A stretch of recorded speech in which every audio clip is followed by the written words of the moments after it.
Lactose é doce? Lactose é doce? Se lactose fosse doce, leite seria doce. Lactose é doce? Lactose não é doce. Então, olha só. Açúcares são os carboidratos doces. Mas a gente fala açúcar de uma maneira geral. Então, açúcares são o açúcar, nome açúcar, vem daqueles que têm poder de edulcorante, edulcorar, tornar doce. São poucos os glicídios que são doces. São a sacarose, que é a da cana, que é o açúcar de mesa.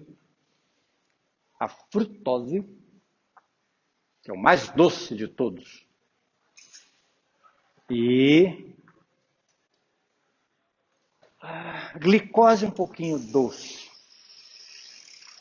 Tanto é que você pegar glicose, xarope de glicose e tomar uma colher, você não vai fazer careta de tão doce que é. Se você pegar uma colher de sobremesa de frutose e tomar, você vai fazer careta.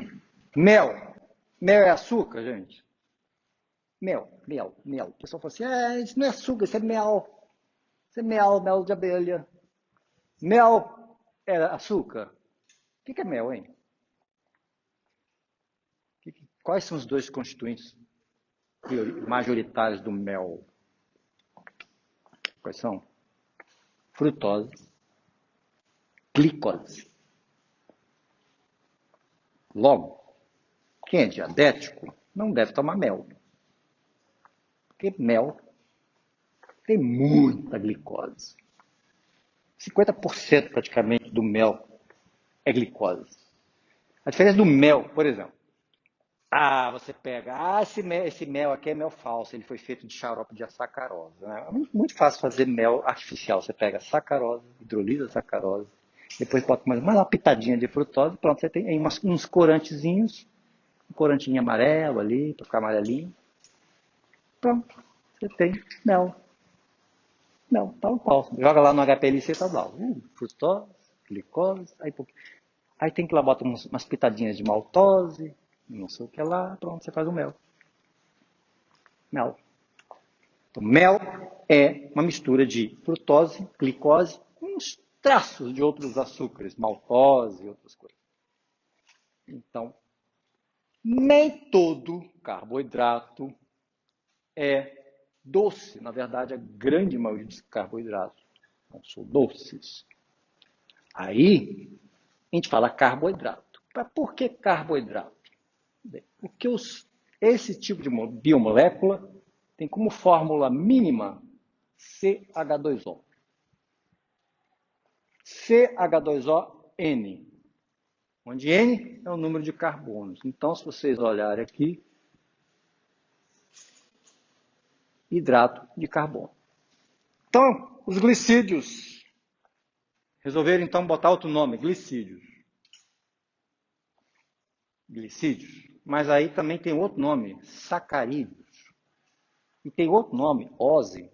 Eu sou uma classe de molécula que tem muitos nomes. Açúcar, sacarídeo, ose e glicídios. Carboidratos, hidrato de carbono. E o que eles são quimicamente? Polidroxialdeídos, polidroxietona. Ou seja, são álcoois, poliálcoois, com uma carbonila. Seja ela aldeído, seja ela cetônica. Isso que é. E o que dá o sabor doce são aquelas múltiplas hidroxilas. Repare que nem tudo que é doce é açúcar, carboidrato.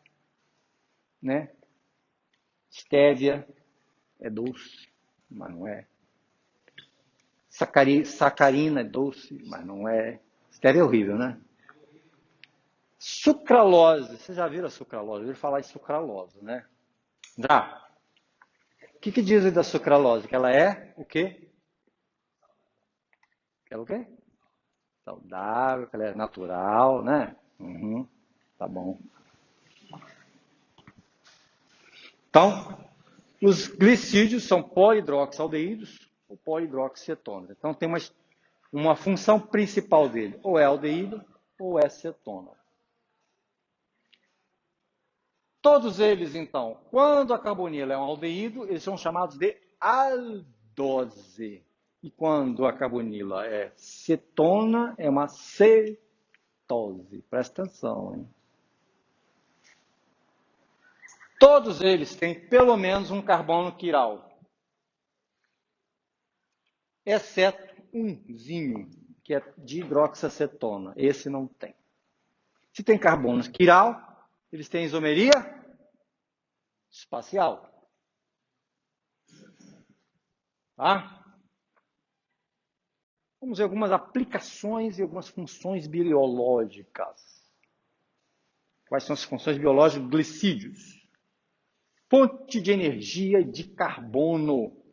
A glicose é o principal molécula, biomolécula, que é fonte de carbono, fonte de energia para quase todas as células.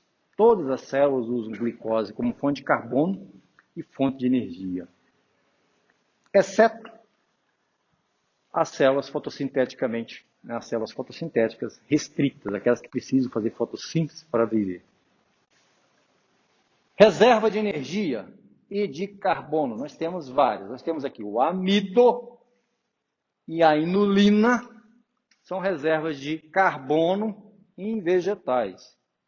Sorbitol é uma reserva de carbono, mas não é um açúcar verdadeiro. Ele é um álcool derivado de um açúcar. Glicogênio é reserva de carbono, de energia, nos animais e nos fungos e bactérias. Nós vamos ver depois qual é a diferença do amido para o glicogênio. A diferença é muito pequena, quase nenhuma. Eles têm função de transporte, quer dizer, eles são transportados pelo nosso corpo. Não só em animais, como em vegetais. Nos animais, transportado na forma de glicose, é a forma de transporte de açúcar no sangue. Já nos vegetais são várias. A principal é a sacarose. Por isso mesmo que o pulgão fica lá picando a planta. Ele está atrás de quê? Do açúcar. Aí ele pica a planta, fica picando, picando. E não só de açúcar, né? Ele fica picando atrás também de aminoácidos. Só que a quantidade de aminoácidos circulando dentro da seiva é muito pequena. Então ele fica sugando seiva, sugando seiva, sugando seiva. E o excesso de açúcar dele mija. Ele mija. E aí por isso que as formigas vão lá e bebem aquele mijo doce dele, que está cheio de sacarose. E a formiga adora a sacarose. Mas existem outras formas também, derivadas de açúcares, que é o sorbitol, de novo, os alditóis, que são derivados de glicose, frutose, e temos o manitol, galacitol e a manose. Uma forma também importante, estresse hídrico, proteção do estresse hídrico. Várias plantas e animais usam os carboidratos, açúcares, para suportar estresse hídrico. E também de temperatura. E também salino. O estresse salino normalmente está associado com estresse hídrico. Tem uma espécie de sapo que ele, quando fica na período da seca, ele se enterra e desidrata completamente. Por que ele não morre? Porque ele tem uma grande quantidade de açúcares. E os açúcares, então, protegem, não deixam de morrer. Da mesma maneira, tem um sapo que também são todos anuros, né? Ele faz o quê? Ele suporta o frio. Vem frio, cobre tudo de gelo, ele fica debaixo da neve, debaixo do gelo, o permafrost lá, congelado. Mas ele dentro dele, o tecido dele não congela, porque ele tem uma quantidade grande de açúcares, monossacarídeos, na verdade, né? Açúcares pequenos. E função estrutural. Nos vegetais nós temos a celulose, a pectina, a hemicelulose. Nos animais nós temos as glicosaminoglicanas, os proteoglicanos e nas bactérias, as glicosaminoglicanas, que formam a parede das bactérias. Então são as funções biológicas. Algumas aplicações que nós fazemos dos carboidratos no nosso dia a dia, né? Nós temos aqui edulcorantes e açúcar invertido. Açúcar invertido é é a sacarose hidrolisada. Por que teve esse nome? A sacarose, ela desvia o plano da luz para a direita. Você bota a luz polarizada, passa na solução de sacarose, a luz vai para a direita. Aí quando você hidrolisa a sacarose, forma frutose e glicose. E aí a mistura agora desvia para a esquerda. Então inverteu, de direita para a esquerda. Por isso que o nome é açúcar invertido. Se vocês olharem o rótulo dos alimentos, você vai ver que muitos açúcares invertidos estão presentes em compotas, em géis, principalmente de geleias de frutas cítricas, porque o sabor doce ele mascara o sabor ácido. Quando a gente pega, por exemplo, para tomar iogurte natural, ele tem um gosto ácido, ácido lático. Aí o pessoal faz o quê? Bota o quê? Melzinho, não é? Por que bota mel? Para cortar. E da mesma maneira, coloca-se acidulante quando o alimento é muito doce. Exatamente porque o ácido também mascara o sabor doce excessivo. Quando você faz limonada, o limão azedo pra caramba, você coloca açúcar, porque o açúcar mascara o sabor ácido. O ácido continua lá, mas o sabor é mascarado. Nós usamos aqui, então, para usar como veículo e carga. Se vocês pegarem aqueles alimentos enchimento, né? Mortadela, presunto, metade daqui, sabe o que é? Amido. Amido. Então é um enchimento.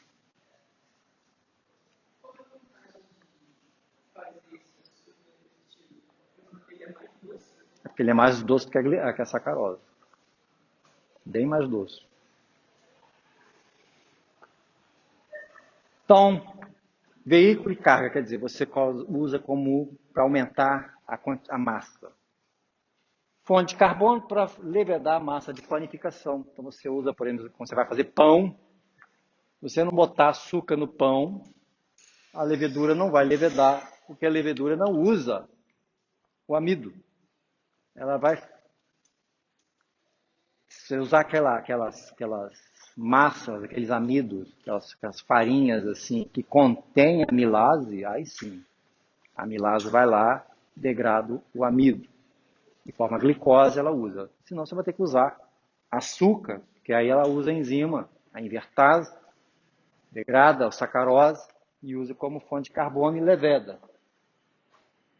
Quando você vai fazer aquele pãozinho e quer aquela coisinha vítrea no pão, você dá uma pincelada com açúcar e leva no forno, é uma vitrificação do alimento. Você pode usar como caramelizante, aromatizante, fazer bebidas fermentadas, né? Como a cerveja, o vinho, os leites fermentados.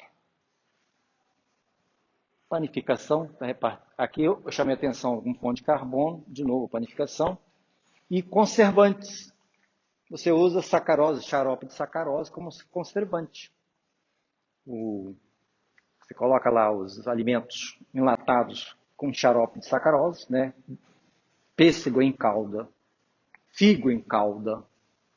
Por quê? Porque xarope de sacarose não permite o crescimento de bactérias, porque a pressão osmótica é tão concentrado de açúcar que qualquer organismo que caia lá dentro, ele é esmagado pela alta concentração de sacarose. A única coisa que vai crescer é fungo. E fungo é uma peste. Fungo cresce em todo lugar. Ele cresce sobre a superfície da calda e infesta. Quando você também cristaliza, alimentos cristalizados, fruta cristalizada, o princípio é o mesmo. Você coloca a fruta numa sacarose cristal, aí você aumenta a concentração de açúcar, não permite que bactérias cresçam. E no pessoal, agrotech, agropop, agro é isso, agro é aquilo, temos aqui então a biotecnologia vegetal. Você usa então a sacarose para fazer propagação de plantas, é usado no laboratório também. Então essas são as aplicações que nós temos.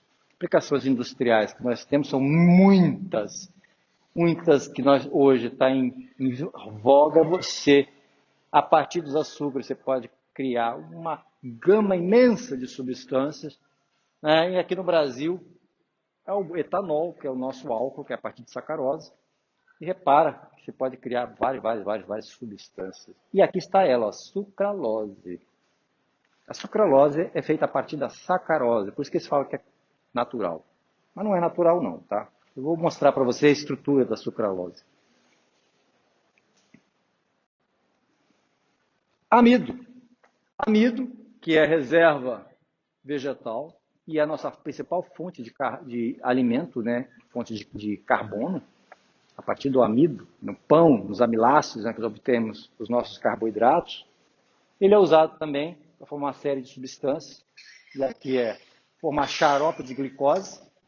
Xarope de glicose, que é feito, por exemplo, aquele caro em vidro. Já viram xarope de caro, chamado caro? Xarope de glicose? Nunca viram? Xarope de glicose. Xarope de glicose de milho. Glucose de milho, que eles botam lá. É hidrólise do amido, do milho. Então você pode colocar para fazer papel, cola. Quem já não fez cola com amido aqui? Maisena. Ninguém soltou pipa, né? Ninguém solta pipa aqui hoje em dia, né? Pipa, fazer pipa com cola, colar com maisena. Arroz é o quê? Amido, né? Na minha época não era arroz, não. A gente usava era maisena mesmo. Tava maisena lá, fazia gominha de maisena. Então você tem uma série de utilização industrial do amido. Hoje em dia vocês podem pegar que o amido até usado até em dentifrício. A celulose, papel é uma das, é o mais óbvio, né? E temos aqui então também formação de géis, espumas. Aí vocês vão falar, o que tem a ver conosco? Tem a ver o seguinte, é curiosidade de que tem nosso mundo de hoje, de que vive. Não falam tanto de natural, conservação do meio ambiente. Então, aqui, ó, aplicação dos carboidratos. Carboidratos é o futuro.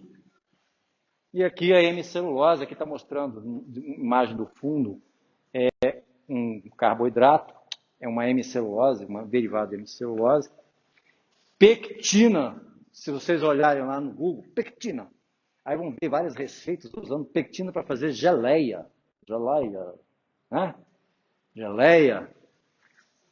Se você pegar, ferver a casca da laranja, né? Você pega a laranja, tira a casca, aquela casca que contém o sumo, aquela parte, o mesocarpo, aquela parte branca, tá? E aí você ferve, quando você ferve, você extrai a pectina, depois então forma um gel. Não sei se vocês já viram isso. Forma um gelzinho, aquele gel você pode fazer então geleia, porque aquele parte branca das frutas cítricas é muito rica em pectina. Outra coisa que é rica em pectina é a beterraba. A beterraba, a maçã, a pera. Quando você dá uma dentada numa pera, você está achando que está comendo amido? Não tem amido nenhum ali. É pectina. Vai tudo sabe para onde? Para as fezes. Pectina, para nós. Por que ela é importante do ponto de vista alimentar? Tanto a pectina quanto a hemicelulose, quanto a celulose. A celulose e o amido também. Bem, o amido, vamos lá. O amido ele é fonte de glicose para nós. Nós temos enzimas, a amilase, que degrada o glicogênio e forma a glicose. Nós absorvemos a glicose e a utilizamos. Ok.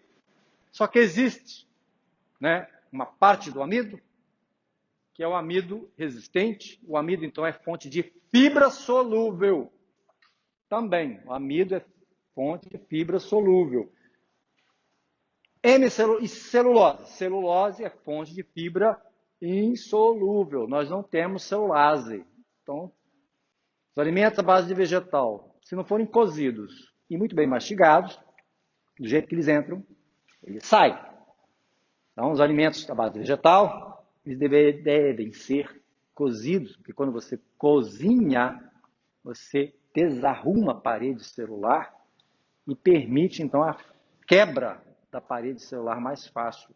Porque quando você cozinha, você extrai parte da hemicelulose, forma oligosacarídeos, forma fibras solúveis. E as pectinas também formam fibras solúveis. Por que são importantes essas fibras solúveis e insolúveis?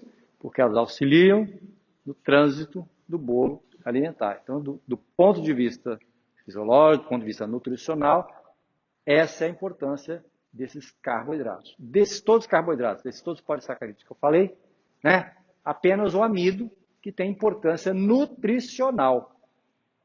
Porque o amido, ele gera glicose, nós temos a enzima amilase.